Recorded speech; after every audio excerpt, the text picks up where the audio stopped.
Olá, hoje nós vamos conversar sobre o tema percepção e a importância do processo perceptual na tomada de decisão dos gestores. Os objetivos, como objetivo de aprendizagem, nós vamos então definir o que é percepção, explicar todos os fatores que influenciam o nosso processo perceptual, identificar as simplificações que nós tendemos a fazer para julgar as outras pessoas, os eventos, explicar a relação entre percepção e a tomada de decisão. Esse ponto é fundamental para nós gestores, porque o gestor, todos os dias, ou quase sempre, tem que tomar decisões. E para isso é importante que você entenda que a percepção, a forma como você enxerga o mundo, né, e todos os filtros perceptuais podem, então, influenciar a tomada de decisão. Aplicar o modelo racional de tomada de decisão, comparar com o modelo de racionalidade limitada, identificar e explicar os vieses e erros comuns de decisão, explicar como as diferenças individuais e as restrições organizacionais afetam a tomada de decisão e comparar os 3 critérios éticos para a tomada de decisão. E, por final, definir criatividade e discutir o modelo de 3 componentes de criatividade. Bom, o que é a percepção, então? A percepção é o modo como os indivíduos, como nós organizamos os estímulos que nós enxergamos, que nós temos contato por meio dos nossos órgãos do sentido, né? A visão, o olfato, a audição, o tato. Como nós captamos o ambiente e como que nós interpretamos essas impressões sensoriais com a finalidade de dar um sentido a isso que a gente a esses estímulos que nós estamos captando do meio. Nós temos capacidade de interpretar todos os estímulos que nós entramos em contato no dia a dia? Não temos. Por isso que nós temos nós usamos certos atalhos, né? Certos caminhos mais curtos que nos ajudam a processar mais rapidamente as estimulações, mas ao mesmo tempo pode incorrer em riscos, pode incorrer em erros. Tá bem? Erros perceptuais que nós vamos comentar durante esta aula. Por que a percepção, então, é tão importante para o estudo dessa disciplina, do comportamento organizacional? Porque você, como gestor, você vai captar, né, os estímulos do ambiente, do contexto organizacional, e você tem que interpretar e tomar decisões em cima desses eventos. Então, num processo de tomada de decisão, quando você vai analisar uma situação, você está utilizando ativamente o seu processo perceptual. Você está enxergando a situação, tem que trabalhar com as pessoas e tem que entender como que os seus colaboradores percebem aquela situação que vocês estão enfrentando em comum. Enfim, para o gestor, é importante que você tenha essa base, né, e você entenda as suas limitações perceptuais para melhor, então, trabalhar no processo de tomada de decisão. E saber que alguns fatores interferem a forma como você vê o mundo real. Ou seja, o mundo que importa, né, para o comportamento das pessoas é o mundo na forma em que é percebido. Ou seja, cada pessoa percebe de uma forma muito especial, muito específica. E isso está relacionado com a sua bagagem familiar, com a sua bagagem de valores, com as suas experiências anteriores, e isso com seus preconceitos, né, com seus estereótipos, e isso afeta a forma como você julga e interpreta eventos e pessoas. Bom, essa é uma figura clássica que nós vemos aqui, é como que o processo perceptual funciona. Então, nós temos uma mesma estimulação, então vamos dar como exemplo. Nós temos aqui essa figura, então nós temos na organização uma mesma situação, tá? E quando você olha para essa figura, ou para esse evento, ou para essa situação, muitos olham e falam assim, eu vejo uma velha. Tem uns que até colocam um colorido a mais, né? Eu vejo uma bruxa, porque daí dá detalhes do nariz, do queixo, enfim. Tem outros que falam assim, eu não vejo a velha, eu vejo o perfil de uma moça. Tem gente que não vê coisa nenhuma. Essa diferença de percepção, eu estou usando os olhos, então, e pessoas diferentes interpretam o mesmo estímulo, né, de formas diferentes. Elas veem primeiro uma coisa e depois outra. É o que a gente chama de figura fundo, tá bem? Quem faz fotografia trabalha muito com isso, né, que quando vai focar um objeto numa macro, aí o fundo fica esmaecido, não é? Então, é como que você vê o mesmo estímulo. Então, dentro da organização, por que isso é importante fazer essa analogia aqui com essa figura? Numa mesma organização, você e seus pares podem estar enxergando o mesmo evento, a mesma situação, o mesmo desafio de ângulos diferentes, de perspectivas diferentes, tá bem? Um pode estar vendo uma coisa, uma velha, outro pode estar vendo uma moça, enfim, vocês focam em pontos diferentes diante do mesmo problema. Aqui temos outro exemplo, né? Nós temos aqui é a figura do Dom Quixote, enfim, mas além dele tem uma série de outros elementos que compõem essa figura.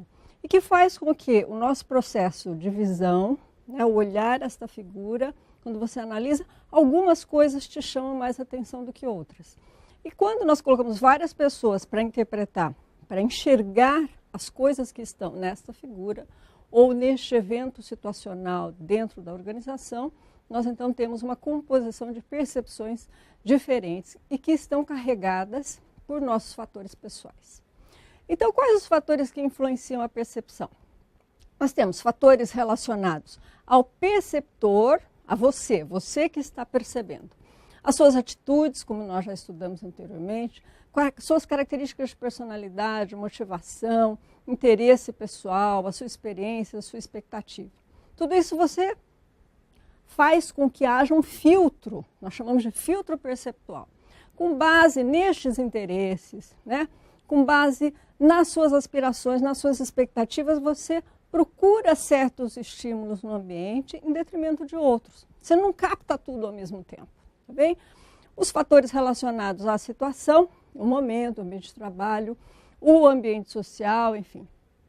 E os fatores relacionados ao alvo, ao objeto percebido.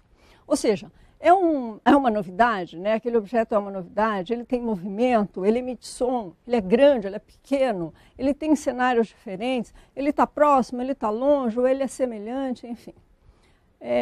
Alguns exemplos para você entender melhor como que ocorre a percepção e esses fatores, né, seus como perceptor interferem em como você capta estímulos no ambiente. Suponha que você está trocando de carro. Você está trocando de carro e você, sei lá, o seu sonho de consumo é comprar um Land Rover, né? E tem um certo modelo específico. De repente, parece que só tem aquele tipo de carro na rua. Não é que só tem esse tipo de carro na rua, não é que aumentou o número desse tipo de carro na rua, é que a sua percepção está voltada para esse estímulo. A sua aspiração, né, social, emocional, seu envolvimento na compra, ele tá direcionando a sua visão, né, a sua seleção no ambiente para esse tipo de estimulação. Fatores relacionados ao alvo, quem trabalha muito com mexendo, né, esses fatores, é o pessoal que faz campanhas publicitárias, propaganda e publicidade. Mesmo esses outdoors que nós vemos na rua, né, naquele emaranhado de estimulação que existe, né, no meio ambiente, o outdoor, por exemplo, ele tem que se destacar de modo que a sua atenção se volte a determinados outdoors em detrimento de outros. Para isso, os idealizadores desses outdoors fazem coisas diferentes. Põe movimento, põe som, né, aumenta o tamanho, coloca tipo de som, enfim, e muda o cenário para que você fique atento àquele tipo de estimulação no outdoor. Há muitos anos, nós víamos em São Paulo um outdoor, acho que era de leite, era de uma marca de leite. E o leite era um outdoor grande, hoje em dia em São Paulo a gente não vê mais isso por causa da poluição visual, a lei contra a poluição visual.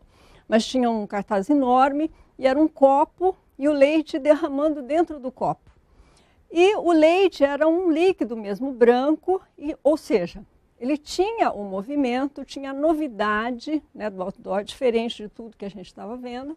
Então era impossível você passar na rua e não olhar aquele outdoor. Então, isso chama mais a sua atenção. Então, a importância para a gente é saber que o contexto é importante, é saber que fatores que estão relacionados com você, com o perceptor, fatores que estão relacionados com o objeto ou com o evento percebido, com a pessoa percebida, e os fatores da situação influenciam o modo como você interpreta, como você dá significado ao meio.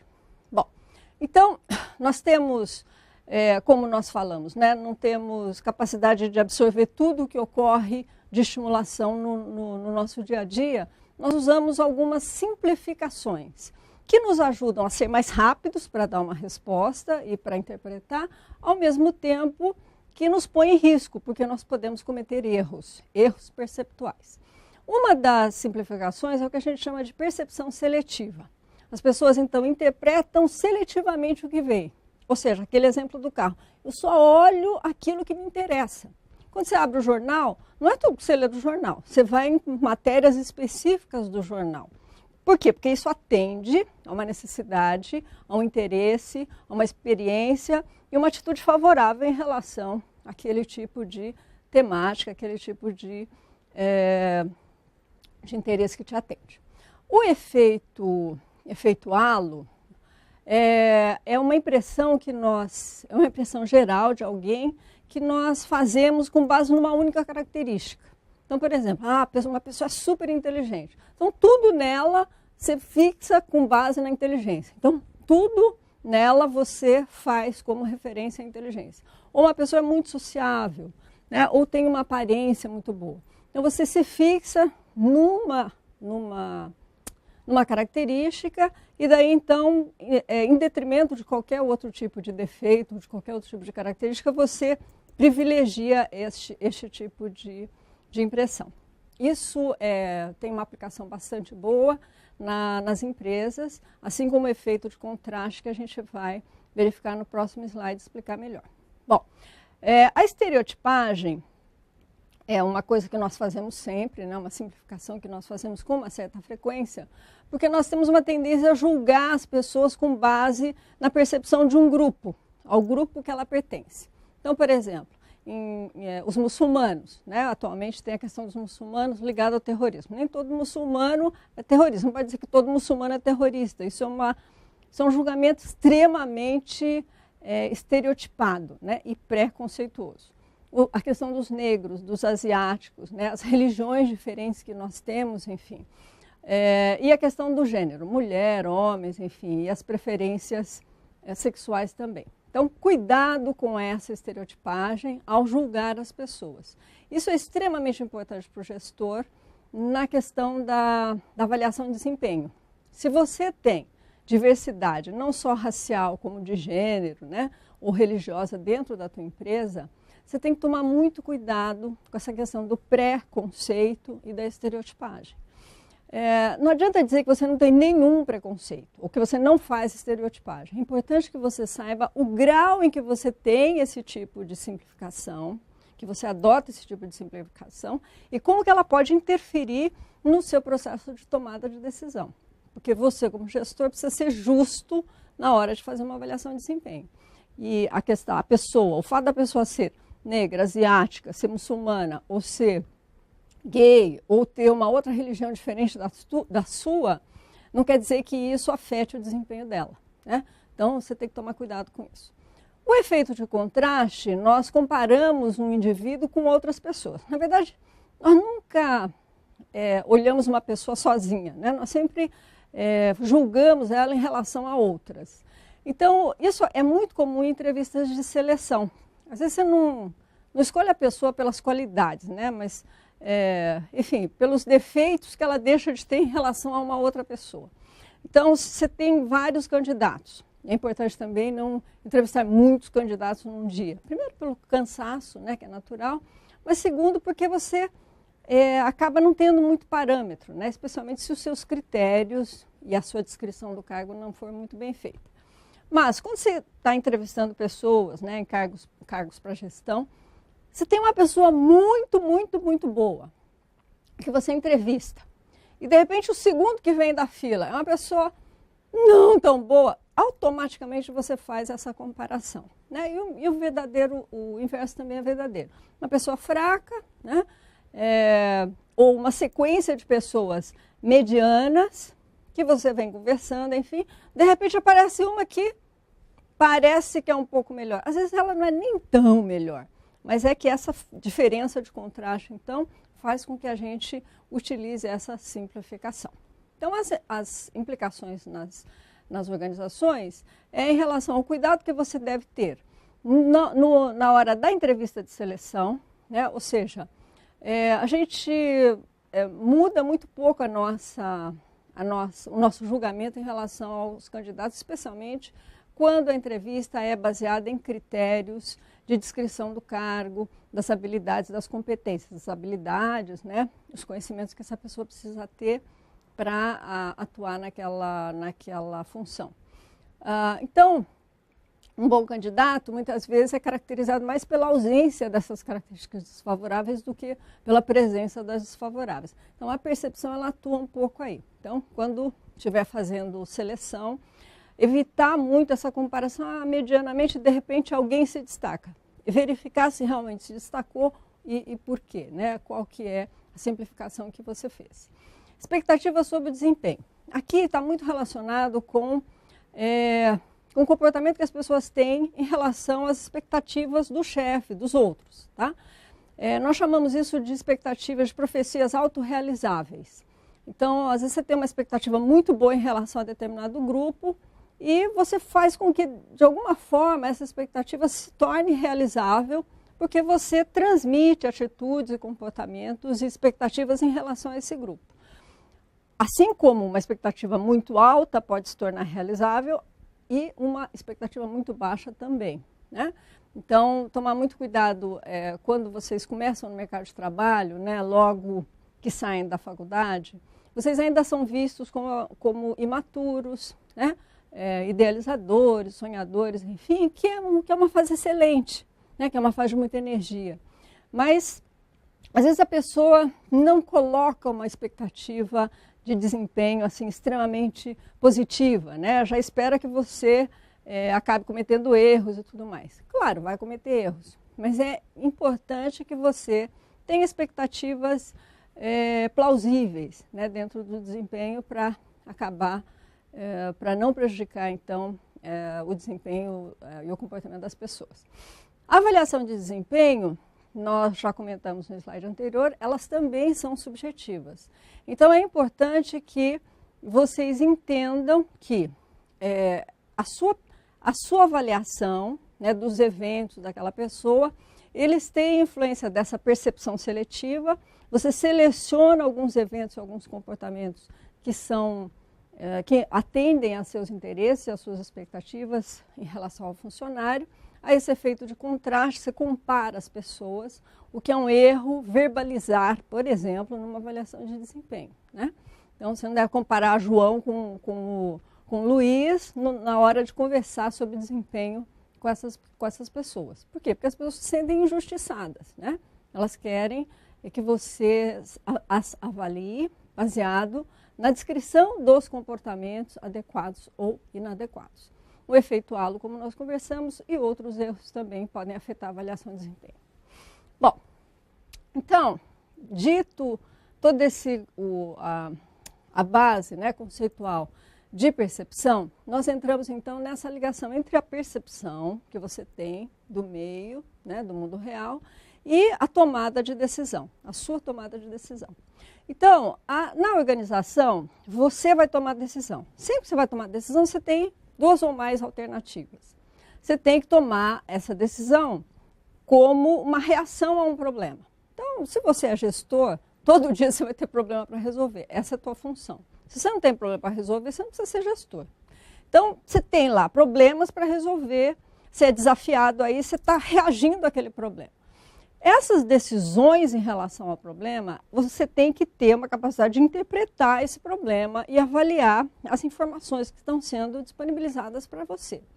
Você elabora essas alternativas com a análise dos pontos fortes e fracos. Por isso que é importante que você tenha e você consiga elaborar diferentes cenários para a solução de um mesmo problema.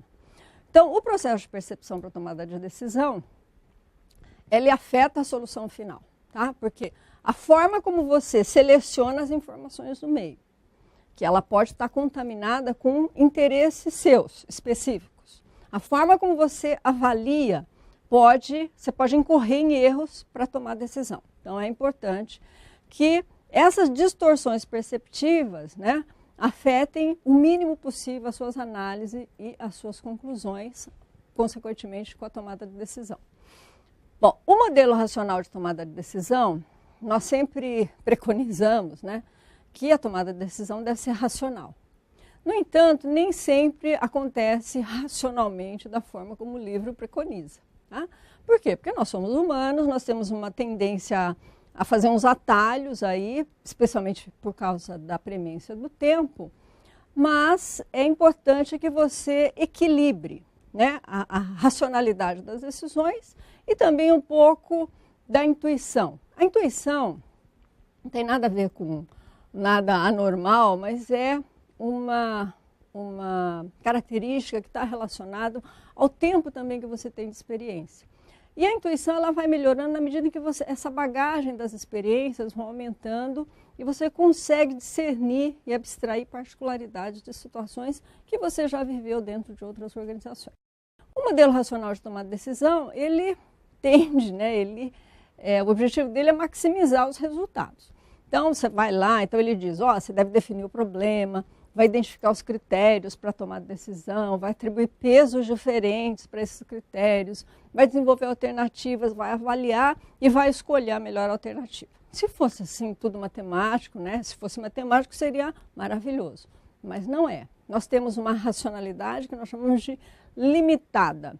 Nós vamos só nos aspectos essenciais, nós não vamos no ideal, no ótimo, nós vamos naquilo que está bom, né? Então, nós selecionamos algumas coisas, construímos modelos simplificados que vão extrair os aspectos essenciais dos problemas para tentar capturar toda a sua complexidade.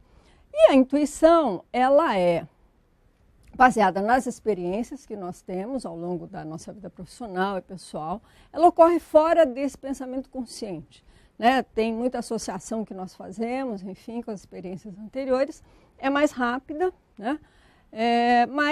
E tem um grande componente afetivo. Mas como é muito subjetivo, é importante que você não se baseie só na intuição, mas que você então tenha um equilíbrio entre os dois componentes. Antes de falar dos erros e vieses mais comuns na tomada de decisão, nós vamos fazer um pequeno intervalo e voltamos para a segunda parte.